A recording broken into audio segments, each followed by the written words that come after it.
Boa noite, senhoras e senhores, senhores diretores, boa noite, senhora Ana Mota, boa noite, senhor procurador, Gustavo Carneiro. São 18 horas e 38 minutos do dia 29 de novembro de 2016. Verificando o quórum, damos início agora à terceira reunião extraordinária deliberativa da diretoria.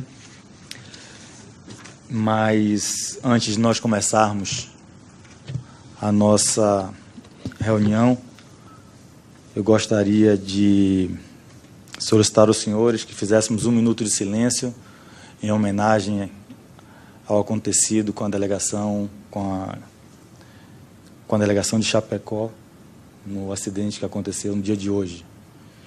Então, conclamo a todos 1 minuto de silêncio em respeito a todos aqueles que perderam suas vidas e aos familiares das cidades.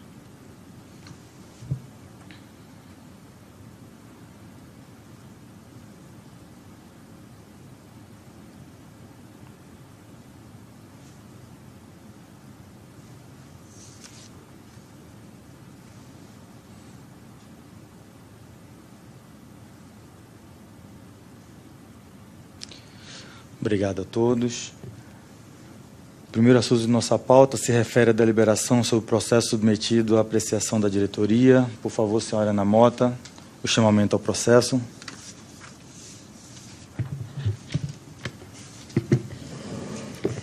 Boa noite a todos. O primeiro item da pauta é o processo número 00058-043775/2016-80.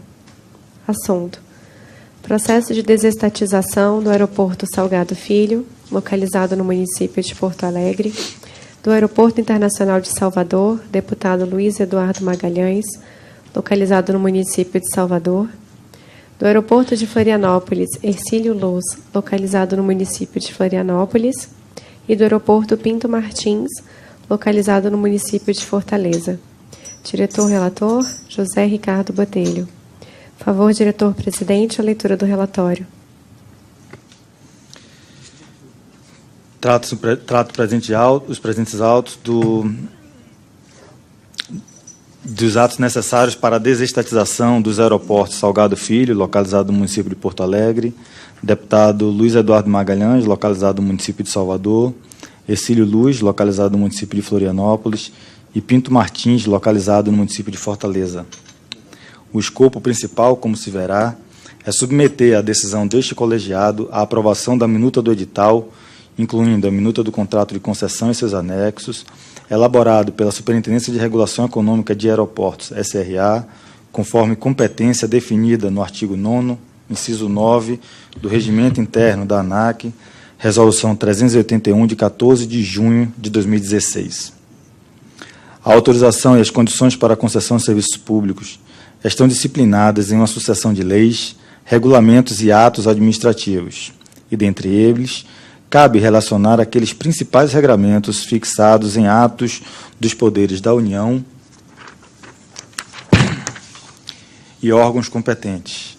Neste diapasão, a base para a exploração da infraestrutura aeroportuária mediante concessão está autorizada pela Constituição Federal de nosso país em 2 artigos basilares. Compete, segundo o artigo 21, à União explorar diretamente ou mediante autorização, concessão ou permissão, a linha C, a navegação aérea, aeroespacial e a infraestrutura aeroportuária. Por sua vez, em seu artigo 175, a Constituição da República define as características essenciais da delegação, dentre elas o caráter especial do contrato de concessão e a exigência de garantia dos direitos dos usuários, da política tarifária e da obrigação de prestação de serviços adequados.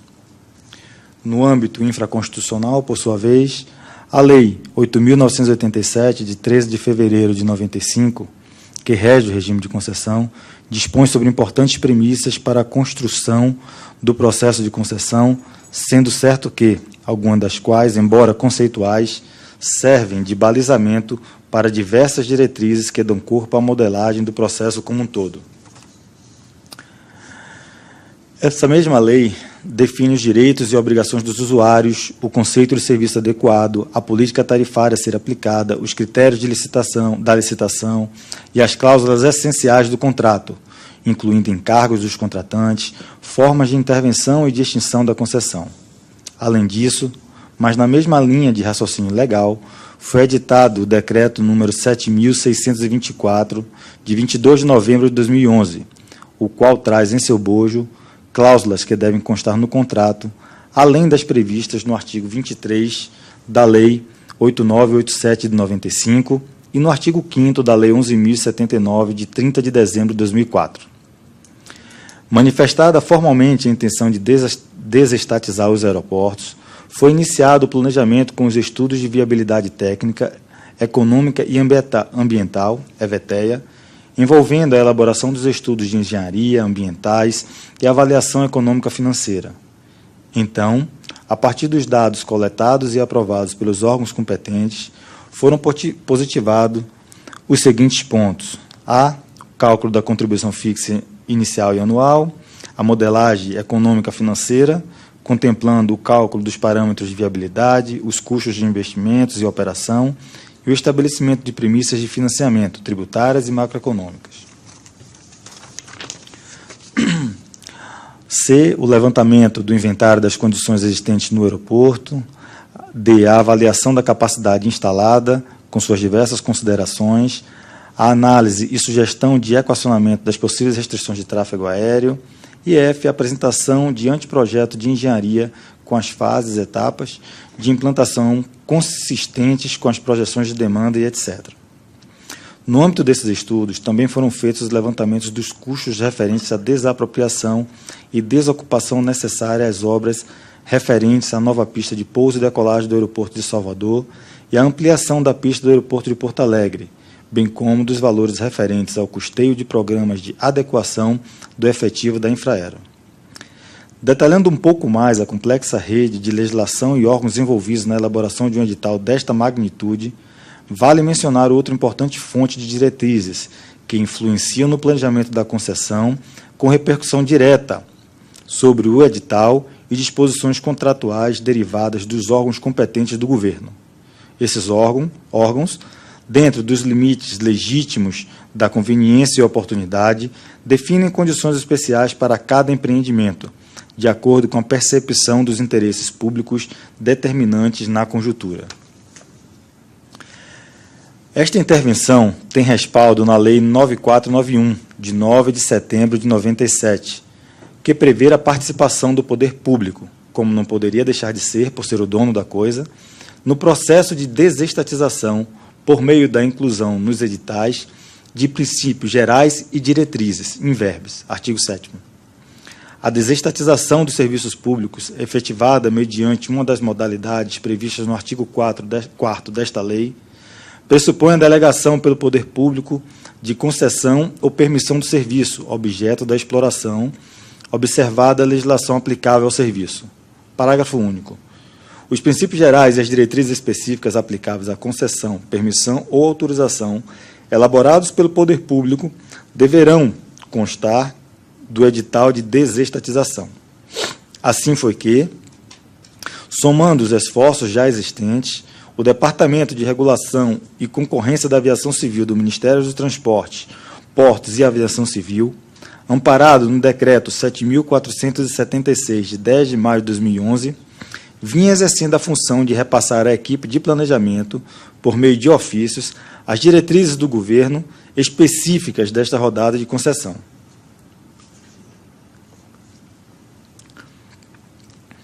Ao Departamento de Regulação e Concorrência da Aviação Civil compete, segundo o artigo 8º do mencionado decreto, o inciso 2, propor políticas e diretrizes para a regulação econômica dos serviços aéreos e da infraestrutura aeroportuária e aeronáutica civil, voltadas para o aumento da eficiência e da concorrência. Inciso 4, formular políticas e diretrizes para o aumento da eficiência do setor de aviação civil a partir da coordenação das atividades de regulação do transporte aéreo e das infraestruturas aeroportuária e aeronáutica civil. Cumpre mencionar ainda a participação e o olhar zeloso da sociedade, que é chamada a participar do processo de desestatização por meio de audiências públicas. Essas, como bem sabido, são instrumentos de defesa do interesse social e estão previstas tanto no artigo 11 do Decreto 7624, como na Lei Geral de Licitações. No âmbito interno, creio que vale a pena frisar, as audiências seguem os procedimentos estabelecidos na Instrução Normativa número 18, de 17 de fevereiro de 2009. Aliás, essa participação se reveste de caráter democrático e republicano, tão importante que ocorreram em duas oportunidades, permitindo assim que a sociedade pudesse contribuir no processo de maneira intensa. A primeira delas, por meio da audiência pública número 9, quando os documentos foram integralmente colocados sob discussão, inclusive os estudos técnicos de viabilidade da concessão, por orientação do Tribunal de Contas da União. Já a segunda, na audiência pública número 24, especificamente aberta, para se discutir as alterações posteriores, determinadas por novas diretrizes de planejamento recebidas pela ANAC e oriunda do Ministério dos Transportes, Portos e Aviação Civil. Em resumo, as minutas aqui apresentadas foram orientadas ao cumprimento das normas vigentes que regulam a matéria, incluindo as que delimitam a participação do poder público no processo de desestatização, por meio da inclusão nos editais de políticas e diretrizes específicas, sem olvidar das contribuições da sociedade em seus diversos segmentos interessados, na oportunidade de negócio e nos efeitos dos empreendimentos na economia local e no meio ambiente. Senhores, este é o relatório de maneira sucinta e circunstancial que apresento. Gostaria de saber dos senhores se há alguma dúvida ou alguma matéria para discussão. Posso passar o voto?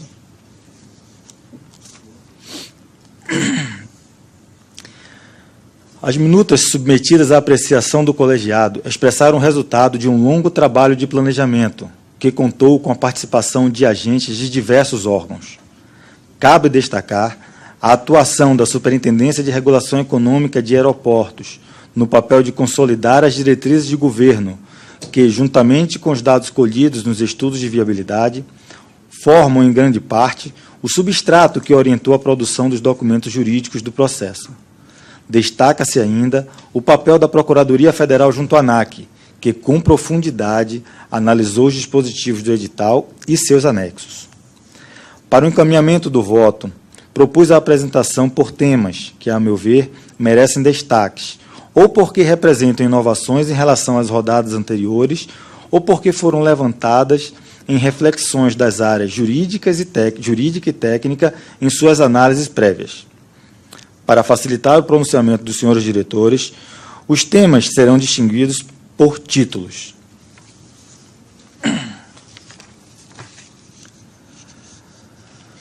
Da análise de mérito das diretrizes de governo.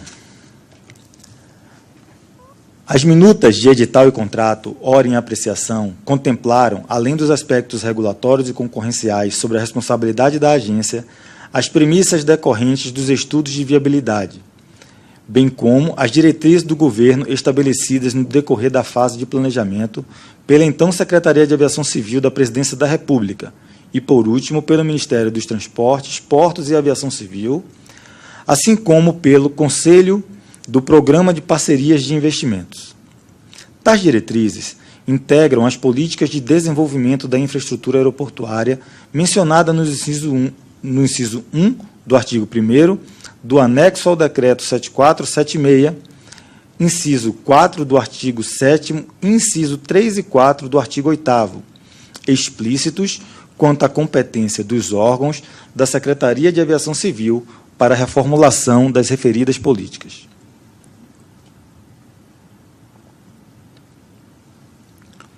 Ressalta-se que a Lei 9.491, de 97, prevê expressamente em seu parágrafo único, artigo 7º, que os princípios gerais e as diretrizes específicas aplicáveis à concessão, permissão ou autorização, elaborados pelo poder público, deverão constar do edital de desestatização.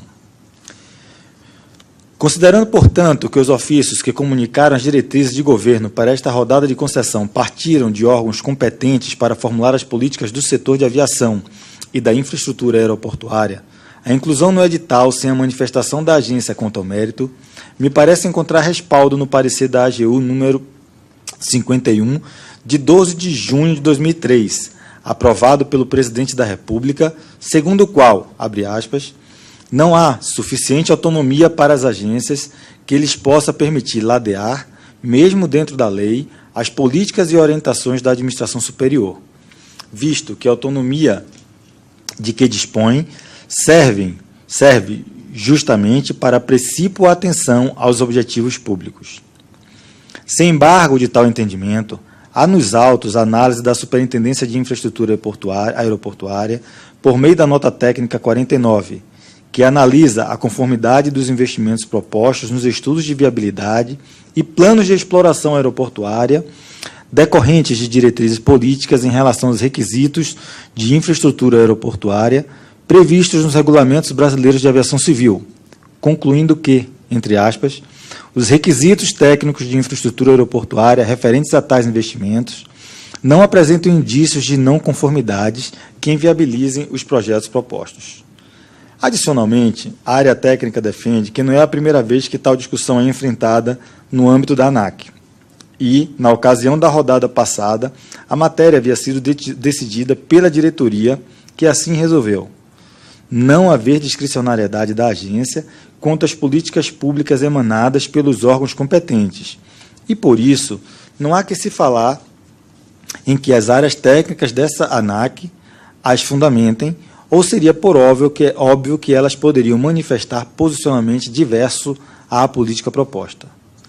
Assim, confiando na competência das demais instituições envolvidas no processo e baseado no princípio de que os órgãos responsáveis pela formulação das diretrizes políticas detêm um conhecimento mais amplo das consequências de suas aplicações no cenário nacional, entendo ser coerente o posicionamento da área técnica no sentido de não questionar ou fazer juízo de valor das diretrizes estabelecidas, fazendo sempre o possível para implementá-las de forma eficiente e assim colaborando com o sucesso das mesmas enquanto política de Estado.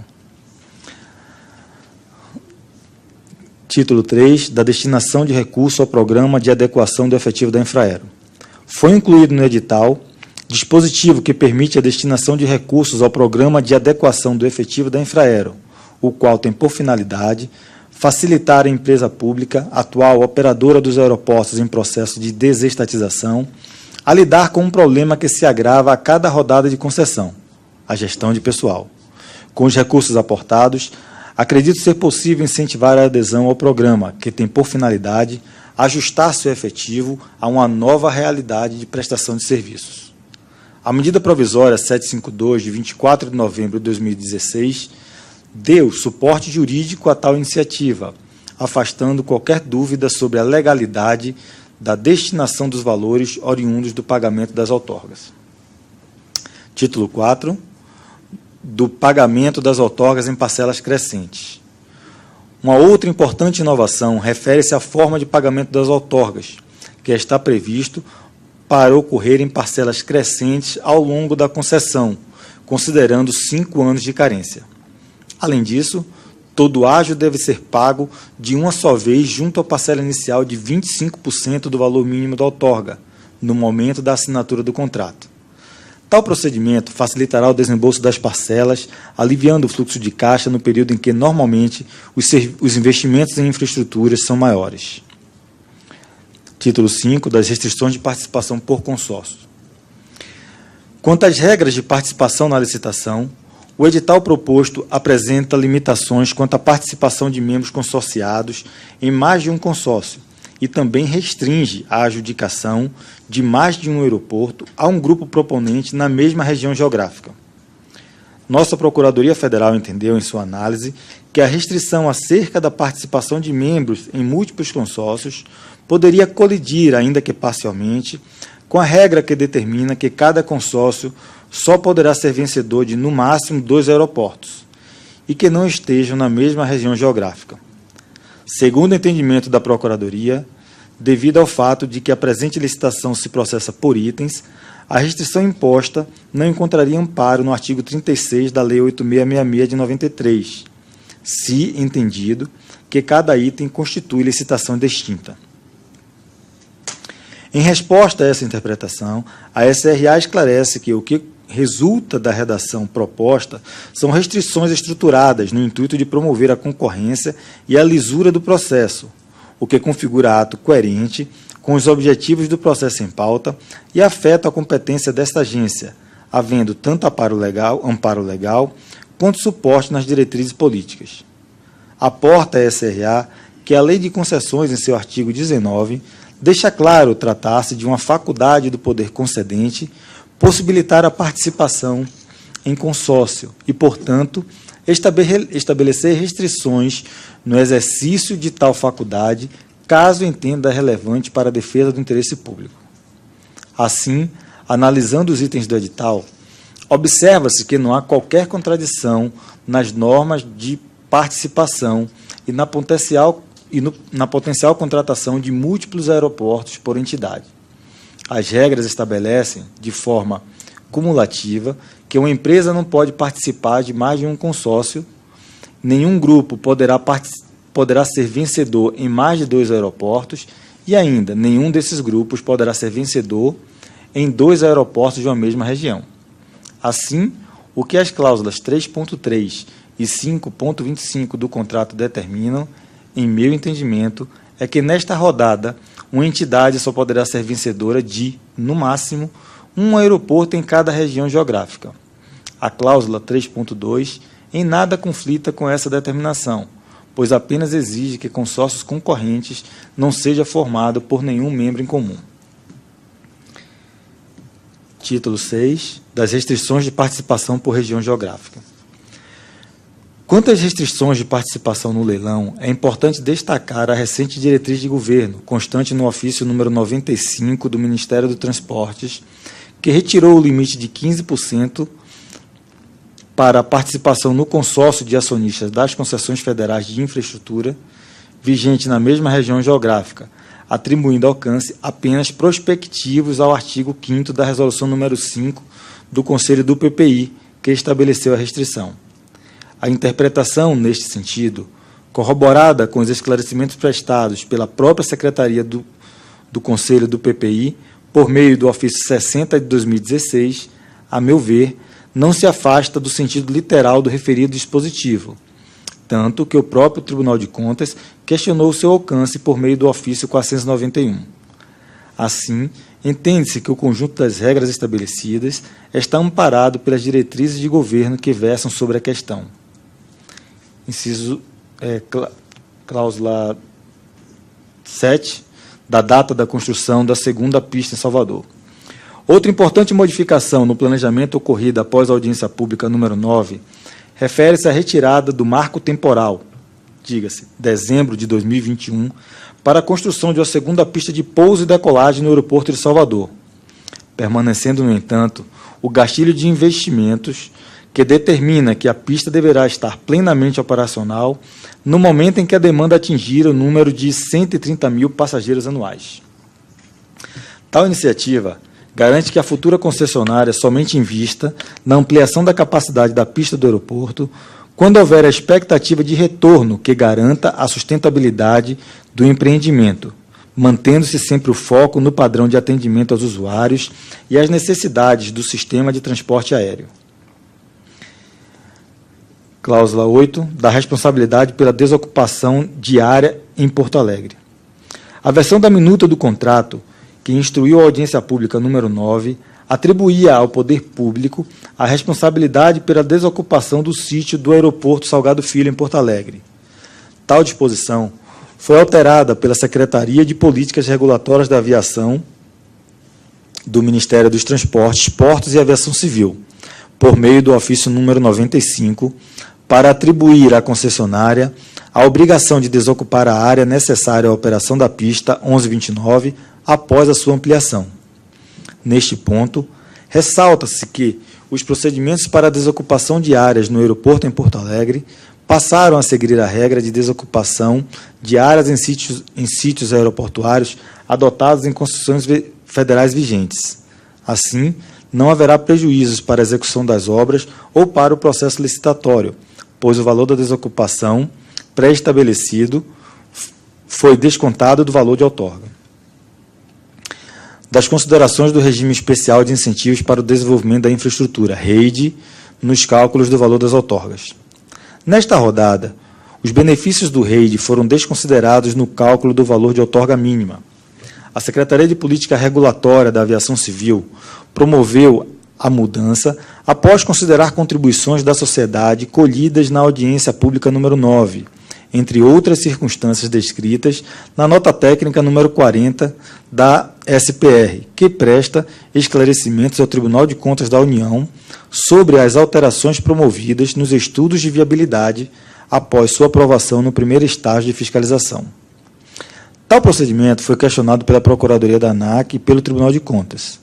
Entretanto, em reuniões promovidas entre o Tribunal e órgãos envolvidos no processo de concessão, o assunto foi exaustivamente discutido, resultando no entendimento preliminar de que a iniciativa pode ser considerada legítima se houver previsão no contrato de reequilíbrio econômico-financeiro em favor dos usuários, caso o benefício venha a ser futuramente usufruído pela concessionária. Por meio de ofício, o Ministério dos Transportes repassou à ANAC novas diretrizes de governo, permitindo as alterações no contrato necessárias para um encaminhamento devido à questão. Assim, a minuta encontra-se adequada para prosseguimento em sua fase externa, dentro dos parâmetros discutidos.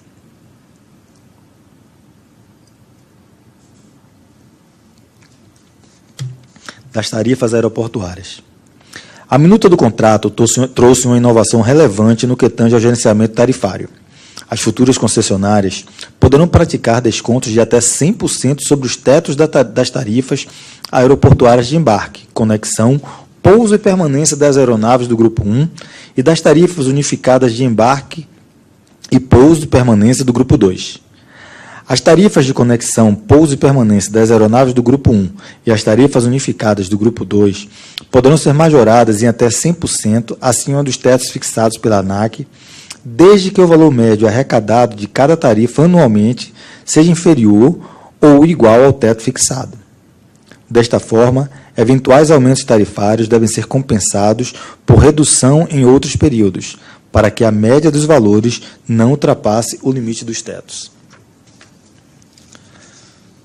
Outras regras a serem observadas garantem a aplicação ordenada dos reajustes, como, por exemplo, a consulta prévia às partes relevantes, a possibilidade de rever a norma após 2 anos de aplicação, a vedação de práticas discriminatórias e a compensação dos valores excedentes nos reajustes tarifários subsequentes.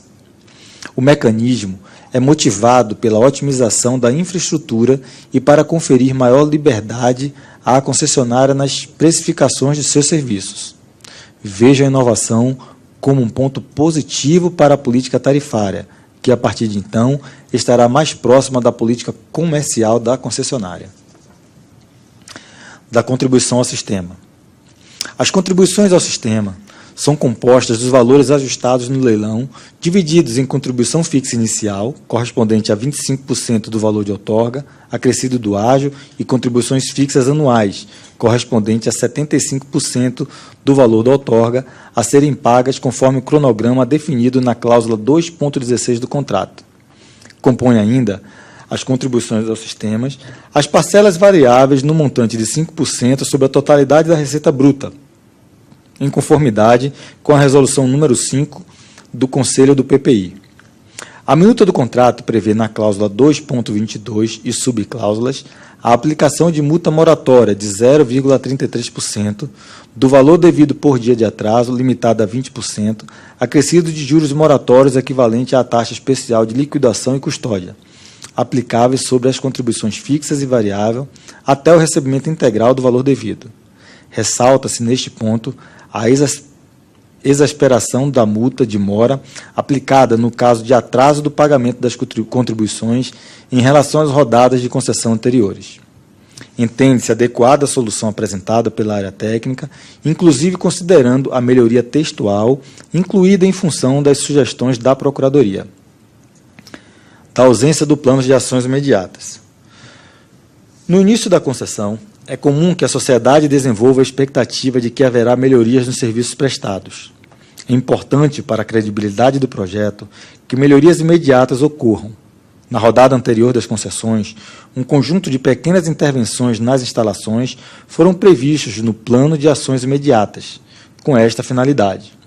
No presente processo, a área de planejamento optou em distribuir as ações imediatas no plano de transferência operacional, sem prejuízos para os efeitos que se pretende produzir. Tal medida, aliada ao fato do interesse da concessionária em obter altos índices de satisfação dos usuários, traz a confiança de que a nova estratégia terá êxito. Das penalidades. O capítulo 8 da minuta de contrato e seu anexo 3 destinam-se a estabelecer as penalidades aplicáveis à concessionária e as irregularidades passíveis de sanção.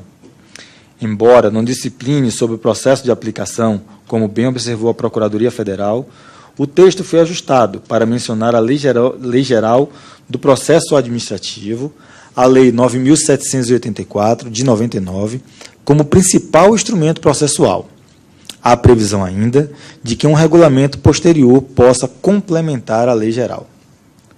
No anexo 3, são tipificadas as infrações contratuais de maior relevância para o poder concedente, associada às multas correspondentes. Optou-se, nesta rodada de concessão, na fixação das multas em percentuais fixos da receita bruta de cada aeroporto e por critérios mais objetivos para a dosimetria.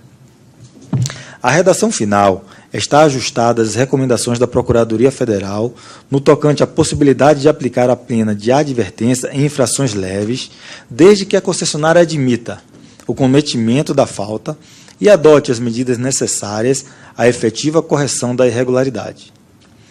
Quanto às multas aplicáveis nos casos de atraso relacionado a obras e investimentos, nesta rodada foi suprimida a multa por evento, aplicada pelo descumprimento do cronograma. Em compensação, a multa por atraso assumiu patamar mais elevado e passou a ser calculada, caso a caso, em valores proporcionais ao custo do investimento. Por esta razão, há grupo distinto de penalidades para cada aeroporto e os valores da multa de mora foram elevados. Há previsão para que as multas relacionadas a atrasos em obras e investimentos possam ser reduzidas proporcionalmente à etapa executada e entregue em condições operacionais. Do exposto, considero como um importante avanço o mecanismo contratual proposto, estando mesmo respaldado nas considerações da Procuradoria Federal, bem como na experiência prática obtida das concessões anteriores. Da participação do operador aeroportuário. Em relação à exigência de participação societária mínima de 15% do operador aeroportuário inicialmente habilitado nos primeiros 5 anos da concessão, objeto das cláusulas 10.2, 10.4 e 10.8 do contrato, ligada à cláusula 3.11.4 do edital, observa-se que, conforme explica a área técnica competente, a pessoa jurídica da concessionária, conquanto conte com a experiência adquirida pela sua sócia qualificada como operadora, é quem exerce a efetiva gestão do aeroporto. Assim, decorrido o prazo de 5 anos, em uma situação de diluição da participação do operador, desde que atendidas as condições de habilitação técnica, restaria atendidos os requisitos de participação de um operador, haja vista que a concessionária estaria plenamente apta ao cumprimento das exigências estabelecidas no edital, habilitada, portanto, como operador. Sendo assim, a cláusula que exige participação societária de operador habilitado de fato vige perenemente por todo o período da concessão, coerente com os apontamentos da Procuradoria. O que se vislumbra como característica transitória do conjunto de regras arquitetado é reconhecer o ganho de experiência da pessoa jurídica da concessionária. Reforça-se ainda que, com a nova redação, a concessionária ou suas controladoras poderiam se habilitar como operador em certames futuros, o que resulta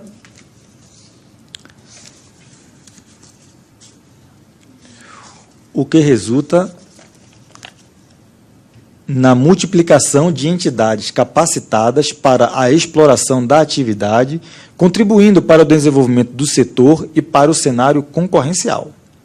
Conclusivamente, observa-se que não só o disposto no edital e anexos atende plenamente ao comando estabelecido no artigo 55, inciso 13 da Lei 8.666 de 93, como também a medida adotada permite uma multiplicação da habilitação operacional, medida essa que vai ao encontro das diretrizes políticas estabelecidas e notoriamente afetas ao interesse público. Das delimitações da participação de empresas aéreas.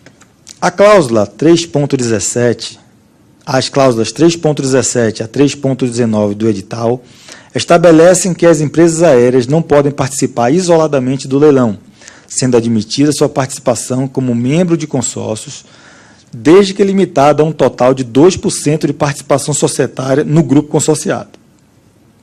Também está vedada a possibilidade de participação das empresas aéreas na administração da concessionária, inclusive via eleição de membros do Conselho de Administração ou da diretoria.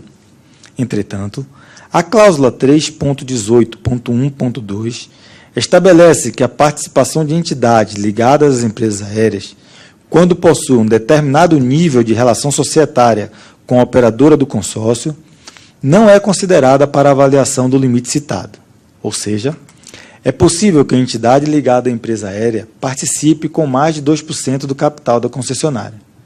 A medida em questão, que permite essa participação majorada de empresas aéreas ou suas coligadas, exige consideração, conforme bem apontado pela Procuradoria Federal, a respeito da eficiência dos mecanismos construídos para o afastamento da integração vertical, ou seja, para que não se permita que os interesses de companhias aéreas possam obstruir ou restringir o acesso à infraestrutura, ameaçando o equilíbrio concorrencial no setor.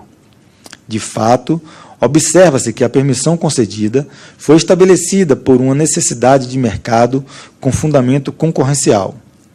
O objetivo, como esclarece a área técnica, é a ampliação do número de proponentes habilitados. Como foi verificado nas rodadas de concessões anteriores, a referida vedação poderia afastar do certame operadores aeroportuários internacionais com vasta experiência e qualificação técnica na gestão de infraestrutura, mas que possuem relação societária com empresas aéreas.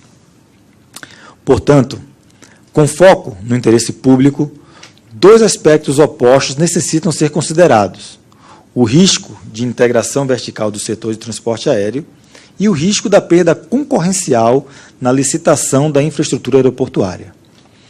Porém, conforme informado pela área técnica, a participação das empresas aéreas brasileiras nos potenciais operadores é de pequena relevância, tornando um cenário posterior de fechamento de mercado e integração vertical pouco provável. Por outro lado, há o benefício da abertura de participação no certame de renomados operadores internacionais que, de fato, costumam guardar relação societária com empresas aéreas.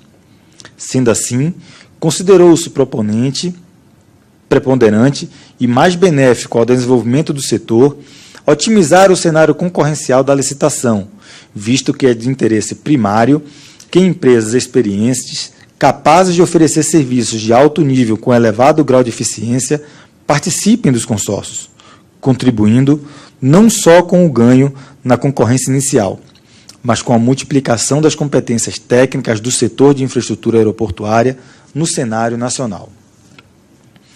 Da participação do Fundo de Investimento. Em vista da aceitação de contribuições colhidas na audiência pública número 9, a área técnica da agência propôs a alteração da cláusula 3.15.2 do edital, que passou a estabelecer o percentual mínimo de 20%, ao invés de 15%, previsto na terceira rodada, referente à participação de cotistas em fundo de investimentos para fins de aplicação dos limites de participação previstos no edital. O item 3.15.2 do edital determina como 20% o percentual que implica definir que um cotista de fundo de investimento será considerado como proponente que detém participação no consórcio. Merece consideração a definição pauta, pois trata-se de item que sofreu variação entre as diversas rodadas de concessões executadas até o momento. Esse percentual foi modificado entre a segunda e a terceira rodada, configurando, portanto, uma característica evolutiva dos editais até então. Nessa quarta, embora inicialmente o percentual mantivesse o valor de 15%, utilizado na terceira rodada, a área técnica entendeu pertinente retornar ao valor de 20%, utilizado na segunda rodada, após recebida a referida contribuição. Observemos que a consideração de uma empresa como proponente implica algumas obrigações no sentido da entidade atender individualmente a algumas exigências especificadas no edital, e ainda ficar submetida à restrição de participação em outros consórcios, conforme previstos no item 3.2 do mesmo edital. Como bem apontado pela Procuradoria, a alteração merece esclarecimento, uma vez que entende-se que a evolução ocorrida entre a segunda e a terceira rodada foi adotada no intuito de ampliar ou ajustar o cenário concorrencial.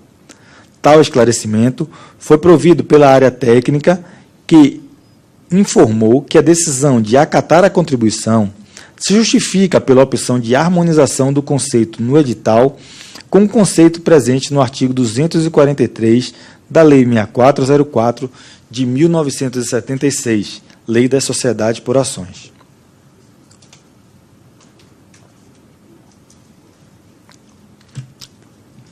Analisando a contribuição à luz da lei citada, observa-se que, na realidade, 20% é um percentual a partir do qual se presume influência significativa.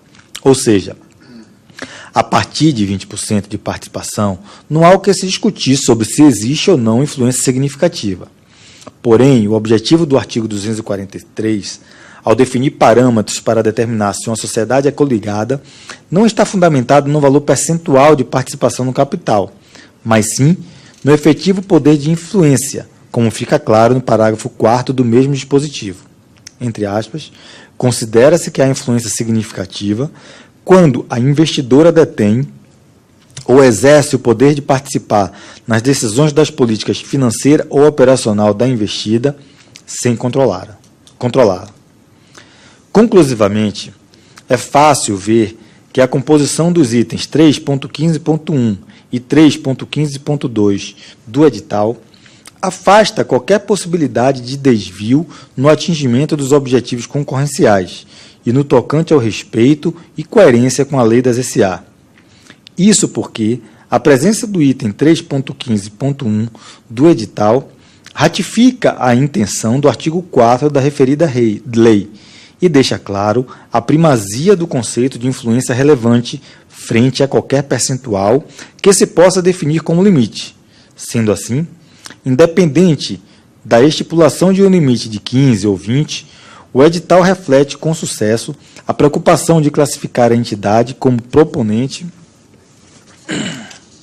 baseada no seu potencial de influência, exatamente como faz a Lei 6404. Portanto, a função da definição objetiva do limite discutido é tornar automático um julgamento de caráter mais amplo, em situações onde se entende óbvia a influência significativa. É apenas esse limite de presunção que se vê modificado entre os editais das diferentes rodadas e, dada a explicação acima, encontra-se de fato no mérito administrativo. Por fim, é válida a opção da área técnica pela aderência ao percentual apresentado à Lei das Sociedades por Ações. Das limitações da ordem jurídica.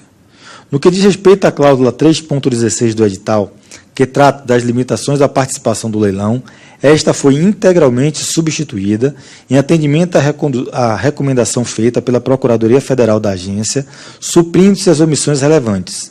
Sendo assim, a versão atual do edital se encontra aderente às recomendações do órgão consultivo, não havendo pendências neste sentido. Da avaliação do plano de negócio por instituição financeira.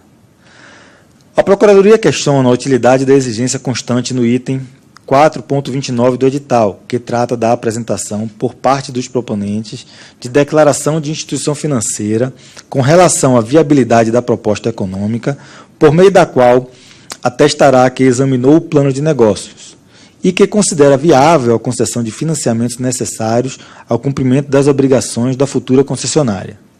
A esse respeito, a área técnica da ANAC informa que a declaração em questão visa substituir a necessidade de análise do plano de negócio das proponentes pela agência reguladora, e que tal entendimento encontra respaldo nos ensinamentos doutrinários de Marçal Justem Filho, que admite a substituição da referida análise por declaração de uma instituição financeira. Neste contexto, apesar de não haver de fato uma vinculação absoluta de responsabilidade da instituição financeira quanto à disponibilização de financiamentos ou quanto ao acolhimento de responsabilidade sobre a execução da proposta econômica avaliada, é fato que a emissão de declaração e análise fundamentada que atesta a viabilidade da proposta por uma entidade de grande porte com reconhecimento no mercado financeiro constitui uma ferramenta de segurança adequada aos propósitos do Estado, no sentido de assegurar a viabilidade da concessão.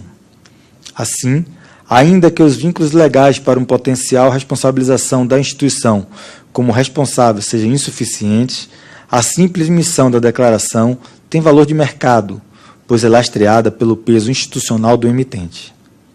É nessa mesma filosofia que as agências privadas de análise e classificação de títulos ou os organismos de certificação privados operam.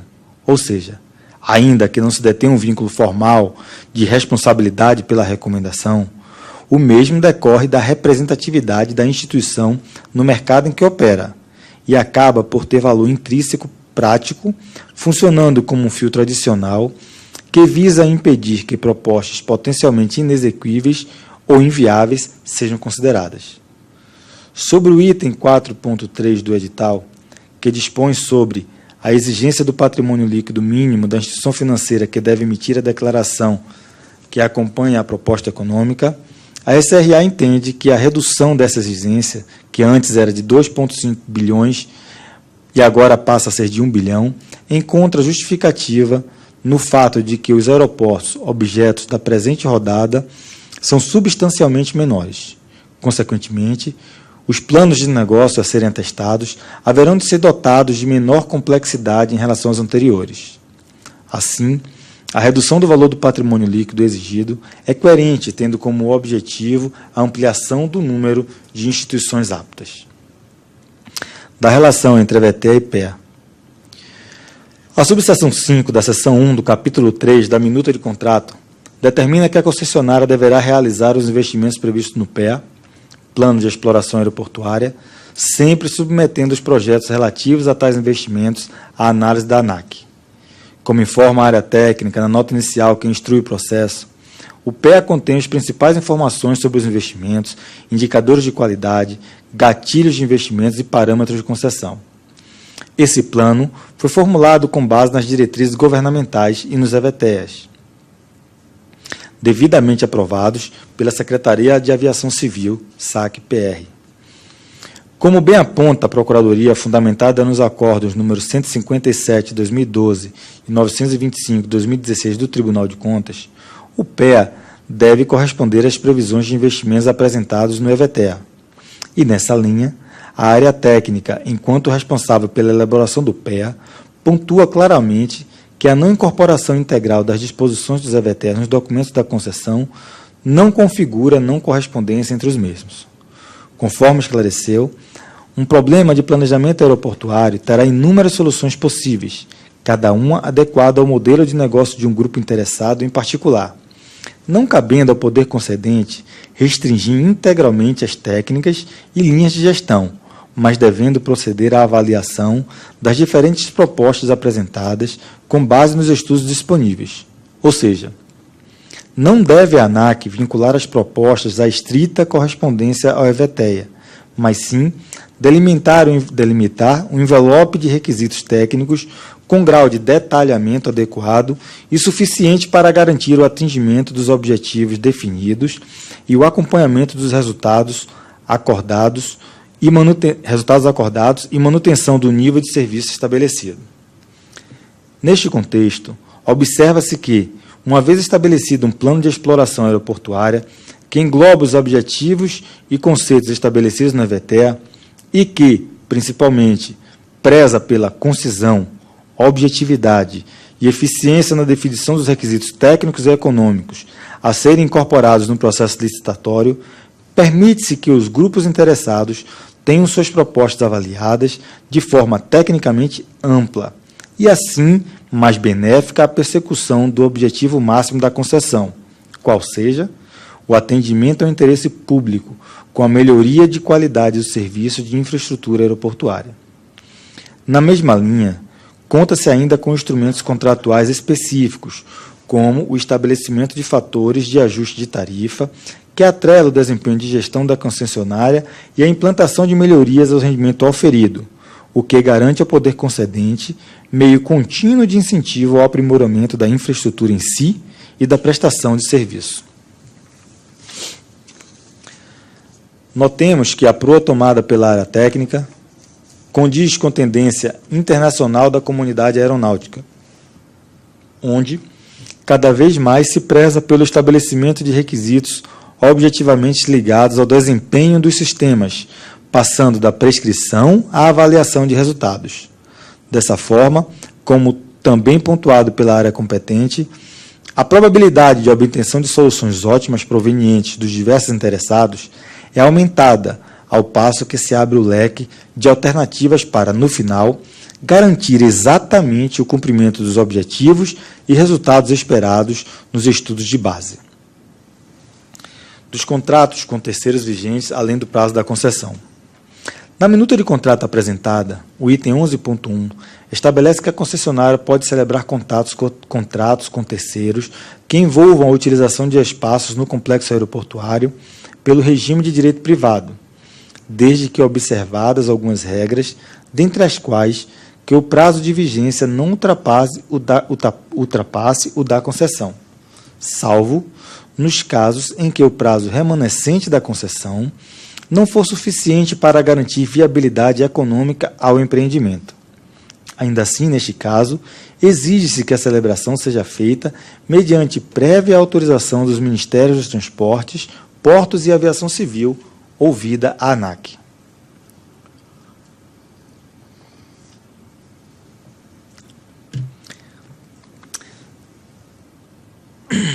Na esteira de tal determinação, o contrato garante ainda em seu item 11.1.4 que, em caso de extinção antecipada da concessão, o poder concedente ou o novo operador poderá denunciar os contratos salvo se a celebração tiver sido precedida de expressa aprovação da ANAC, o que ocorre apenas nos casos em que o montante de investimentos justifique a manutenção, mesmo quando da extinção antecipada. Como bem pontuado no parecer da Procuradoria Federal, merece análise o aspecto da extratemporalidade admitida em caráter de exceção no mecanismo construído acima, onde, dadas as condições estabelecidas, é possível que um contrato com terceiro passe a ter vigência garantida além do prazo de concessão em si, aparentemente desafiando o princípio doutrinário de que o contrato acessório segue o principal. Nesse aspecto, argumenta acertadamente, a meu ver, a área técnica que a situação de vigência estendida prevista no contrato tem caráter excepcional, suficientemente delimitada pela necessidade de avaliação e aprovada pelos órgãos competentes. Além disso, chama a atenção para o fato da experiência vivida após processos anteriores de licitação, onde, notadamente, o prazo remanescente da concessão inibe novos projetos que demandam investimentos significativos, tais como hangares e hotéis. Assim, o mecanismo adotado preza e prima pela lógica econômica benéfica ao interesse público. Neste contexto, avaliando o texto proposto e as considerações das áreas afetas, entende-se que o dispositivo explicitado acima, construído pela atual redação dos contratos, tem o objetivo básico de viabilizar o desenvolvimento dessas atividades, essencial para o contínuo e eficiente funcionamento do complexo aeroportuário, dando segurança mínima necessária às partes interessadas na exploração de atividades acessórias. Ou seja, tanto na hipótese de aproximação da data de vencimento da concessão, quanto na hipótese de uma extinção antecipada, é necessário que se garanta que, investimentos que contribuem para a operacionalidade do aeroporto sejam realizados. Se não o fizéssemos, de certo, estaria estabelecida uma situação de inibição de investimentos em melhorias, sobretudo ao final do prazo das concessões.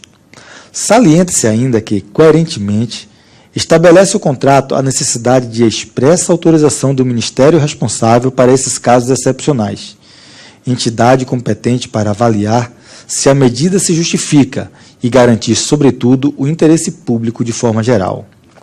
Assim, verifica-se que o mecanismo construído não só é justificável, como, em certos casos, necessário para a garantia da continuidade da operação e evolução das facilidades acessórias ao funcionamento desses aeroportos dentro de padrões elevados de qualidade e eficiência. Da consulta ao Comando da Aeronáutica. Após o apontamento da Procuradoria Federal sobre a ausência, nos autos, de manifestação do Comando da Aeronáutica a respeito do interesse militar nos aeroportos concedidos, a SRA juntou por cópia o ofício número 140 do Gabinete do Comando da Aeronáutica, no qual é informado que não há interesse no Comando da Aeronáutica na exploração dos aeródromos. No referido ofício, o Departamento de Controle do Espaço Aéreo, DECEA, declinou a necessidade de incluir dispositivos no contrato que estabeleça a necessária submissão à análise do Comaer de qualquer modificação de características físicas ou operacionais do aeródromo. A necessária observância e cumprimento dos previstos em normas específicas sobre tarifas de navegação aérea editadas pelo Comaer e a necessária observância da existência de áreas especiais, onde exista algum tipo de auxílio à navegação aérea, equipamento ou instalação sobre responsabilidade do DECEA. No que diz respeito à observação da existência de áreas especiais, o item 3.1.22 do contrato prevê consulta prévia ao Comaer, sempre que a concessionária pretender utilizar as áreas definidas como especiais em que se encontram instalados os destacamentos de controle do espaço aéreo, DTCEA, radares e demais equipamentos de auxílio à navegação aérea. Já quanto às demais exigências, embora não exista previsão específica no contrato, ficam subentendidas na obrigação da concessionária de atender não somente as normas aplicadas da ANAC, mas também as do Comaer, conforme estabelecido na cláusula 1.3 do próprio contrato. Da alocação de riscos. O capítulo 5 da minuta do contrato é destinado à alocação dos riscos. Entre os riscos do poder concedente, inclui-se a não disponibilização, pelo poder público, do acesso ao terminal a ser construído no aeroporto Hercílio Luz, em Florianópolis, o atraso na liberação do acesso ao local das obras ou a impossibilidade de emissão na posse por fatos não imputáveis a concessionárias. Sobre o tema, a Procuradoria Federal recomendou a inclusão da referência à cláusula 2.5 na subcláusula 5.2.4, que prevê como risco do poder concedente os atrasos na liberação do acesso ao local das obras ou impossibilidade de emissão na posse por fatos não imputáveis à concessionária. A recomendação da Procuradoria prende-se ao fato de que, muito embora o item 2.5 do contrato estabeleça que eventuais desocupação de áreas localizadas no sítio aeroportuário, em posse ou detenção de terceiros, prévias ou posteriores à celebração do contrato, serão de integral responsabilidade concessionária, sem prejuízo do acompanhamento por representante de órgãos públicos. Há risco da concessionária vindicar revisão por eventuais prejuízos por impossibilidade de emissão na posse de tais áreas. A SRA não vê com o mesmo prisma a questão pelo fato da matriz de risco alocar ao poder concedente exclusivamente as hipóteses de atraso decorrentes de fatos não imputáveis à concessionária. Pelo visto, a justificativa para a manutenção do texto original é coerente com a leitura sistemática do contrato e sustenta a manutenção das cláusulas acima citadas. Da arbitragem. A seção 3 do capítulo 7 da minuta do contrato previa o procedimento de arbitragem para a solução de, entre aspas, quaisquer litígios, controvérsias ou discordâncias relativos às indenizações eventualmente devidas quando da extinção do presente contrato, inclusive quanto aos bens revertidos. A edição de recente medida provisória 752, de novembro de 2016, especificou quais os direitos patrimoniais da União podem ser objetos de solução de controvérsia por arbitragem, especificamente as questões relacionadas à recomposição do equilíbrio econômico-financeiro, o cálculo de indenização decorrente de extinção ou de transferência do contrato, e 3, o inadimplemento de obrigações contratuais por qualquer das partes. Este novo cenário jurídico permite a ampliação da aplicabilidade do Instituto da Arbitragem nos contratos de concessão, como bem recomendou a Procuradoria Federal em seu parecer. Atenta às inovações, a SRA alterou toda a seção 1 do capítulo 17, que passou a fazer referência apenas à aplicabilidade da MP 752 ao contrato. Ressalta-se que a utilização da arbitragem em contratos de concessão já estava assegurada na Lei de Concessões em verbos, artigo 23A. O contrato de concessão poderá prever o emprego de mecanismos privados para a resolução de disputas decorrentes ou relacionadas ao contrato, inclusive a arbitragem, a ser realizada no Brasil e em língua portuguesa, nos termos da Lei 9.307, de setembro de 96. Dos direitos e deveres do poder concedente. Na seção 2 do capítulo 3 da minuta de contrato estão elencados os direitos e deveres do poder concedente. A respeito, a Procuradoria Federal sugeriu, em sua análise, uma adequação redacional, no sentido de evitar que a expressão contribuir, utilizada no item 3.2.12,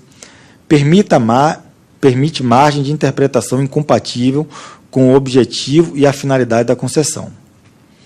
Sobre a proposta, a SRA explicou que a expressão contribuir no contexto do item 3.2.12 trata do dever do poder concedente de, entre aspas, colaborar nos limites de sua atuação institucional com as entidades financiadoras da concessionária e se restringe à prestação de informações e esclarecimentos que permitam melhor avaliação pelas entidades financiadoras dos investimentos a serem realizados.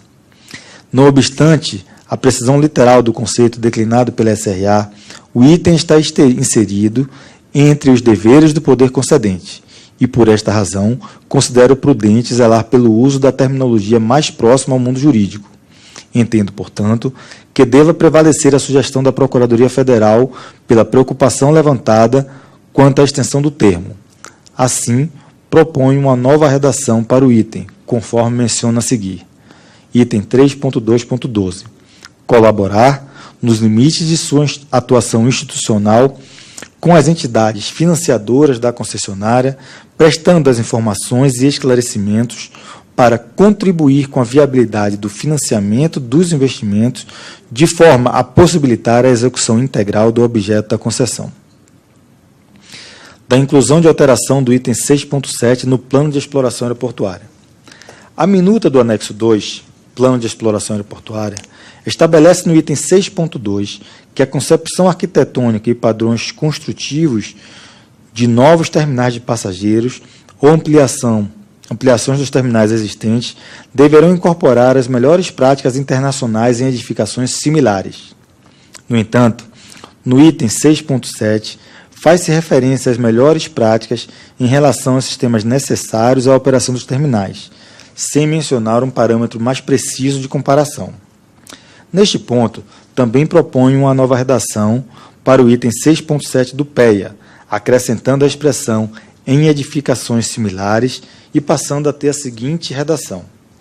Os terminais de passageiros devem possuir os equipamentos e sistemas necessários para a sua adequação, operação, tais como sistema de informações de voo, sistema de climatização, incorporando as melhores práticas internacionais em edificações similares, respeitando a necessidade de deslocamento e acesso dos passageiros. Da cláusula de aceitação incondicional. A Procuradoria Federal recomendou a revisão ou a retirada da cláusula 1.35 do edital, a qual dispõe que a participação no leilão implica a integral e incondicional aceitação de todos os termos, disposições e condições do edital e anexos, na minuta do contrato de concessões e anexos, bem como das demais normas aplicáveis ao leilão. No entanto, trata-se de uma cláusula bastante comum em editais de leilão. Em rápida pesquisa, podemos encontrá-la reproduzida nos editais do leilão número 1, da CELG, promovido pelo Ministério das Minas e Energias, do BNDES, no edital de leilão número 2, da ANEEL. Não se vê ilegalidade no dispositivo, que tem suporte no parágrafo 2º do artigo 41 da Lei 8.666. A mesma lei prevê, no parágrafo 3º do artigo 41, que não haverá impedimento de participação no leilão do licitante que impugnar os termos do edital tempestivamente. A ilegalidade, a meu ver, estaria presente se houvesse o edital estabelecida a obrigatoriedade da apresentação de declaração de aceitação integral em desarmonia com a legitimidade para impugnar, assegurado no parágrafo 1º do mesmo artigo, o que não ocorre. Entretanto, para deixar mais clara a extensão do sentido da referida cláusula, proponho a inclusão da seguinte expressão: ressalvado o disposto no parágrafo 3º do artigo 41 da Lei 8.666, de 93, passando a cláusula a ter a seguinte redação: a participação no leilão implica a integral e incondicional aceitação de todos os termos, disposições e condições do edital e anexos, da minuta do contrato de concessões e anexos, bem como das demais normas aplicáveis ao leilão, ressalvado o disposto no parágrafo 3º do artigo 41 da Lei 8.666, de 93. Da análise documental das propostas. Sobre o item 5.9 do edital, sugeriu à Procuradoria Federal que o texto fosse alterado para esclarecer que a decisão quanto ao credenciamento, julgamento da proposta e a habilitação do proponente é da comissão de licitação, a quem cabe decidir fundamentadamente pelo credenciamento ou descredenciamento. Embora a SRA entenda que a obviedade das competências da comissão dispensa a reprodução do edital na recomendação da Procuradoria Federal, proponho, com o intuito de assegurar que os participantes, muitos deles estrangeiros, conheçam esta peculiaridade do ato, que a recomendação da Procuradoria seja acatada, acrescentando-se ao final do texto do item 5.9 do edital a expressão a quem cabe decidir fundamentadamente, passando o mesmo dispositivo a ter a seguinte redação: a BM-Ibovespa analisará a regularidade das declarações preliminares, dos documentos de representação e das garantias apresentadas, comunicando à Comissão Especial de Licitação o resultado da análise, a quem cabe decidir fundamentadamente. Aprovação prévia para execução de obras que requerem reequilíbrio. A área técnica informa em nota técnica subsequente à audiência pública que alterou os dispositivos referentes à revisão extraordinária do contrato, em especial aqueles referentes à realização pela concessionária de investimentos em obras. Na redação apresentada no contrato, foi estabelecido um processo em que o concessionário deveria submeter previamente à aprovação da ANAC a realização de obras relativas a eventos potencialmente incluídos no rol de riscos do poder concedente. No procedimento, é requerida autorização prévia, para a qual devem ser apresentados diversos documentos como anteprojetos, estimativas de custo, cronograma e outros. Dada a aprovação inicial, deve ser apresentado o projeto básico detalhado, incluindo precificação, cronograma físico-financeiro, dentre outros, para que, em 90 dias, a ANAC decida pelo início da execução dos investimentos.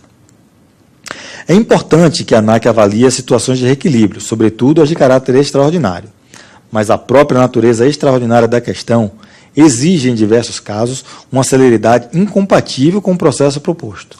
E, conforme apontado pela Procuradoria, a capacidade de se dar respostas céleres a eventos que requeram uma intervenção, ação da concessionária, não devem ficar condicionados à autorização da agência.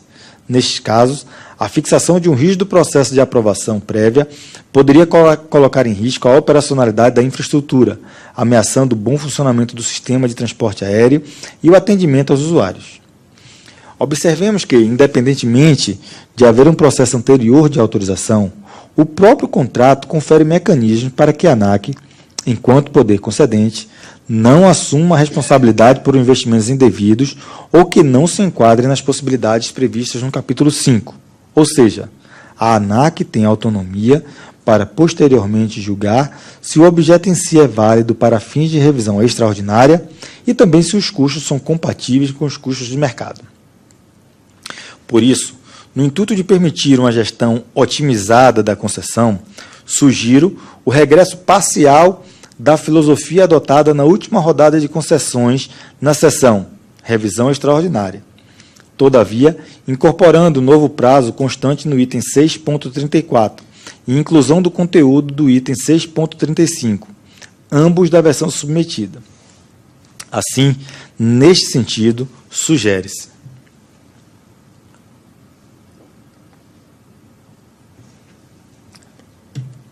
alterar o item 6.23 conforme segue.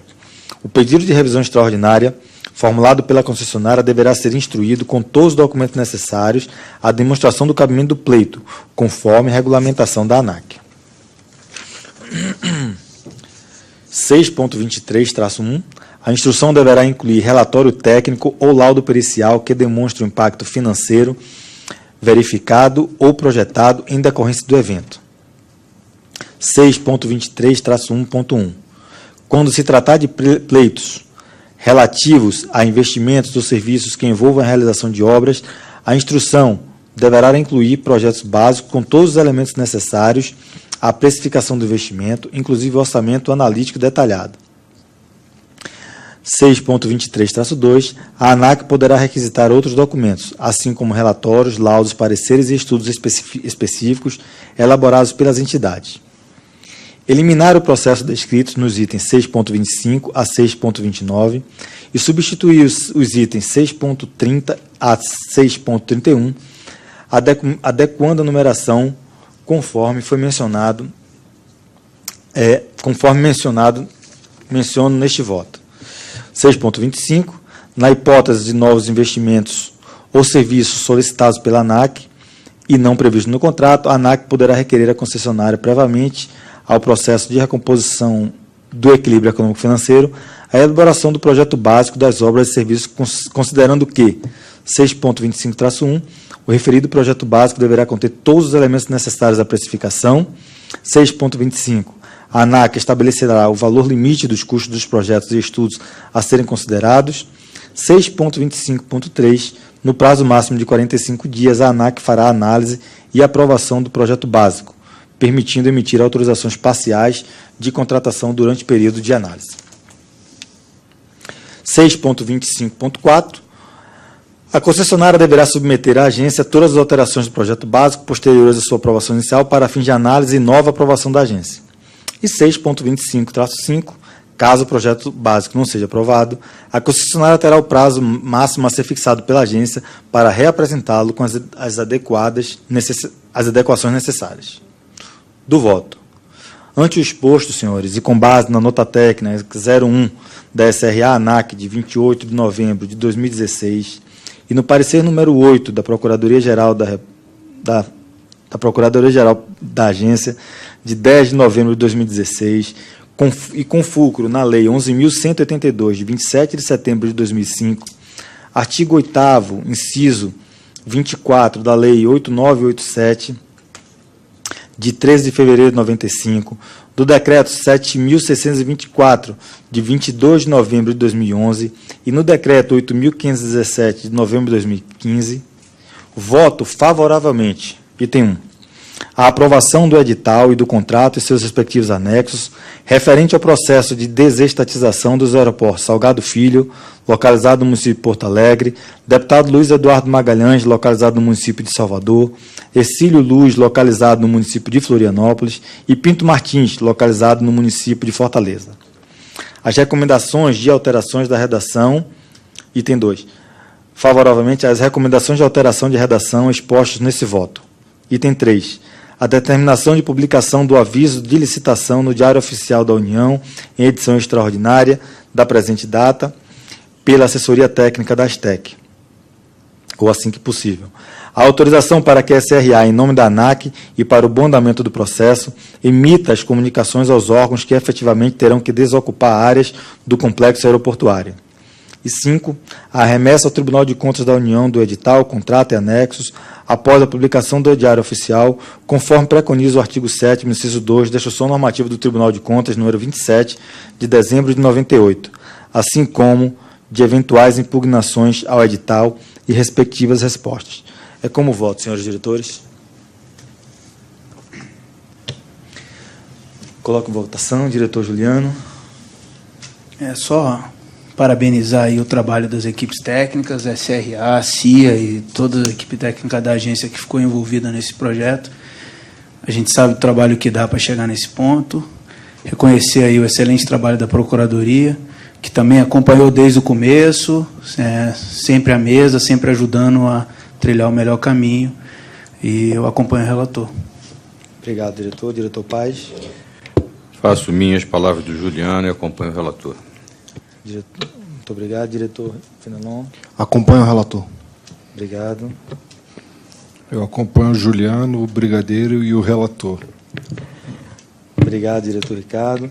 Proclamo o resultado, aprovado por unanimidade. Eu gostaria de, em nome da agência, agradecer não apenas as áreas técnicas, eu acho que todos os diretores já falaram aqui também, mas eu quero agradecer, e obviamente, a Procuradoria, a todos aqueles que acompanharam, mas eu quero agradecer aos diretores pela compreensão, pela forma unida como nós lidamos no assunto, ao colegiado como um todo.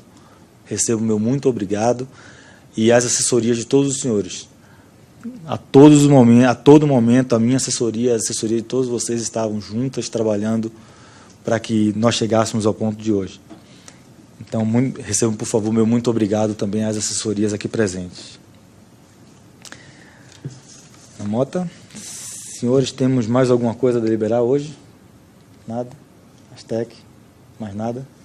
Diretores? Mais nada? Então, são 19h55. Dou por encerrada a terceira reunião extraordinária deliberativa da diretoria da Agência Nacional de Aviação Civil deste ano de 2016. Tenham todos uma boa noite